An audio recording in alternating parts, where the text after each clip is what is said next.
Oknum polisi yang tembak warga di Gunung Botak ditetapkan sebagai tersangka dan terancam dipecat.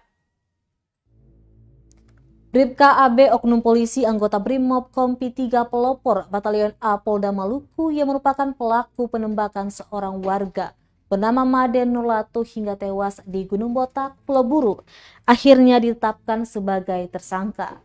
Bribka AB ditetapkan sebagai tersangka setelah penyidik memeriksa pelaku dan sejumlah saksi yang mengetahui insiden penembakan itu.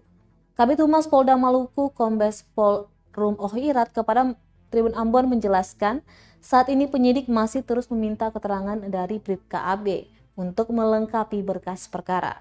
Dia menegaskan Polda Maluku tidak akan melindungi setiap anggota yang berbuat salah, apalagi hingga mencoreng nama baik institusi Polri.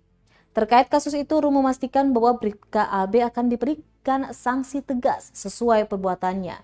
Pihaknya berjanji tidak akan menutupi kasus tersebut, apalagi melindungi anggotanya yang berbuat salah dan melanggar hukum. Pihaknya akan memberikan sanksi tegas berupa pemecatan kepada Bribka AB demi rasa keadilan bagi masyarakat. Ia menegaskan oknum tersebut terancam dipecat untuk memberikan rasa keadilan. Diberitakan sebelumnya, Bribka AB menembak seorang penambang bernama Maden Nurlatu hingga tewas. Peristiwa itu terjadi di kawasan Gunung Botak, Sabtu 29 Januari 2022. Aksi penembakan itu terjadi setelah pelaku dan korban terlibat pertengkaran mulut karena masalah kolam galian emas.